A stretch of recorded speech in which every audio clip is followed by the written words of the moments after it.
Random House Audio presents The Rebels of Ireland, The Dublin Saga by Edward Rutherfurd. Read for you by John Keating. 1597. Dr. Simeon Pincher knew all about Ireland. Dr. Simeon Pincher was a tall, thin, balding man, still in his 20s, with a sallow complexion and stern black eyes that belonged in a pulpit. He was a learned man, a graduate and fellow of Emmanuel College at Cambridge University. When he had been offered a position at the new foundation of Trinity College in Dublin, however, he had come thither with such alacrity that his new hosts were quite surprised. "I shall come at once," he had written to them, "to do God's work," with which reply no one could argue. Not only did he come with the stated zeal of a missionary, even before his arrival in Ireland, Dr. Pincher had informed himself thoroughly about its inhabitants. He knew, for instance, that the mere Irish, as the original native Irish were now termed in England, were worse than animals, and that, as Catholics, they could not be trusted. But the special gift that Dr. Pincher brought to Ireland was his belief that the mere Irish were not only an inferior people, but that God had deliberately marked them out, along with others too, of course, since the beginning of time, to be cast into eternal hellfire. For Dr. Simeon Pincher was a follower of Calvin. To understand Dr. Pincher's version of the subtle teachings of the great Protestant reformer, it was only necessary to listen to one of his sermons, for he was already accounted a fine preacher, greatly praised for his clarity. "Consider," he would say, leaning forward slightly, "it is undeniable that God, the fount of all knowledge, must, in his infinite wisdom, know all things, past, present, and to come. And therefore it must be that even now he knows full well who upon the day of judgment is to be saved, and who shall be cast down into the pit of hell. He has established all things from the beginning. It cannot be otherwise. Even though, in his mercy, he has left us ignorant of our fate, some have already been chosen for heaven and others for hell. The divine logic is absolute, and all who believe must tremble before it." The grim logic of John Calvin's doctrine of predestination was hard to refute. That Calvin was a deeply religious and well-meaning man could not be doubted.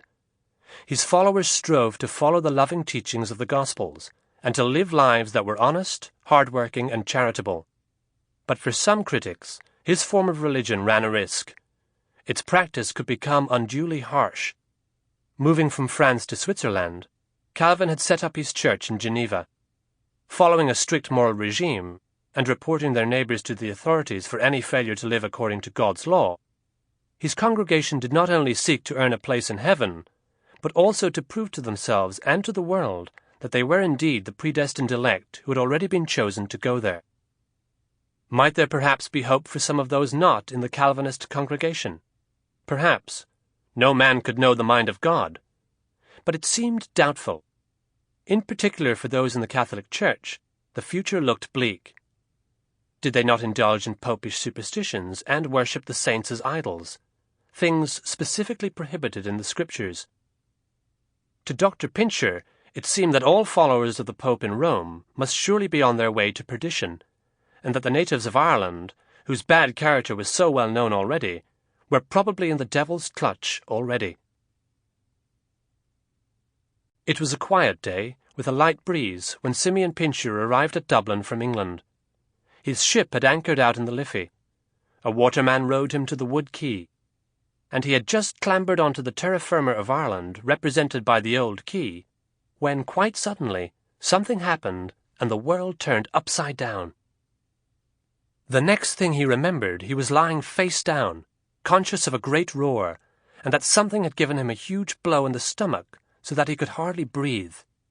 He looked up, blinked, and saw the face of a man, a gentleman by his clothes, dusting himself off and gazing down at him with concern. "You are not hurt?" "I do not think so," Pincher answered. "What has happened?" "An explosion." The stranger pointed, and, twisting round, Pincher saw that in the middle of the quays, where he had noticed a tall building with a crane standing before, there was now a broken stone stump, while the houses in the street opposite were black in ruins. Pincher took the stranger's proffered arm gratefully as he stumbled to his feet. His leg hurt. "You are just arrived?" "Yes, for the first time." "Come then, sir. My name, by the way, is Martin Walsh. There's an inn close by. Let me help you there." Having left Pincher at the inn, the obliging gentleman went off to inspect the damage. He returned an hour later to report. The strangest business. An accident without a doubt. It seemed that a spark from a horse's shoe upon a cobble had ignited a keg of gunpowder which had set off a large gunpowder store by the big central crane. The lower part of Wine Tavern Street is destroyed. Even the fabric of Christchurch Cathedral up the hill has been shaken. He smiled wryly. "I have heard of strangers bringing bad weather, sir, but an explosion is something new. I hope you do not mean the Irish any further harm." It was gentle banter, kindly meant. Pincher understood this very well, but he had never been very good at this sort of thing himself. "No," he said, with grim satisfaction, "unless they are papists." "Ah," the gentleman smiled sadly. "You will find many of those, sir, in Dublin." It was not until after this good Samaritan had conducted him up to Trinity College and seen him safely into the care of the porter there that Dr. Pincher discovered that Mr. Walsh himself was of the Roman faith. It was an embarrassing moment, it couldn't be denied. But this very discovery only showed he was also to understand how much work that there was to be done. 1607. A midsummer evening. Martin Walsh stood with his 3 children on the Ben of Howth and stared across the sea. His cautious lawyer's mind was engaged in its own careful calculations. The marriage of a daughter should be a private family affair, but it wasn't. Not nowadays. He wished his wife were still alive. She would have known how to deal with this. Young Smith might possess a good character or a bad one. Walsh hoped that it was good. Yet something more would be necessary. Principles, certainly. Strength, without a doubt. But also that indefinable and all-important quality, a talent for survival. For people like himself, for the loyal old English, life in Ireland had never been more dangerous. It was 4.5 centuries since the Norman-French king Henry Plantagenet of England had invaded and, taking the place of the old High Kings of Ireland, bullied the Irish princes into accepting him as their nominal lord. Apart from the pale area around Dublin, of course, it had still been Irish princes and Plantagenet magnates like the Fitzgeralds, who were soon not much different from the Irish, that had ruled the island in practice ever since. Until 70 years ago, when King Henry VIII had smashed the Fitzgeralds and made plain England's intention to rule the Western Ireland directly. All the monarchs since then had all tried to rule Ireland, but they hadn't found it easy. Governors were sent over, some wise, some not. English aristocrats, almost always, with resonant names or titles. St. Leger, Sussex, Sidney, Essex, Grey. And always they encountered the same traditional Irish problems. Old English magnates, Fitzgeralds and Butlers, still jealous of each other. Irish princes impatient of royal control. Up in Ulster, the mighty O'Neills had still not forgotten they had once been High Kings of Ireland. And everyone, yes, including the loyal old English gentry like the Walshes, only too glad to send deputations to the monarch to undermine the governor's authority wherever the governor did something they didn't like. So was it surprising that the English governors found that Ireland resisted change, or new taxes, or English adventurers trying to steal their land? Was it surprising that during Martin Walsh's childhood there had been more than one local rising, especially down in the south, where the Fitzgeralds of Munster felt threatened? But it was at the end of Queen Elizabeth's long reign that the big rebellion had come.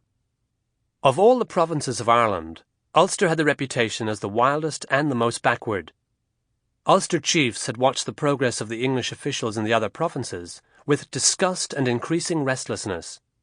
The greatest of them all, O'Neill, who had been educated in England and held the English title Earl of Tyrone, had usually managed to keep the peace up there.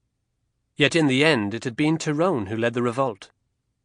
With the help of 4,500 Spanish troops, he destroyed the first English force sent against him up in Ulster, at the Battle of the Yellow Sample complete. Ready to continue?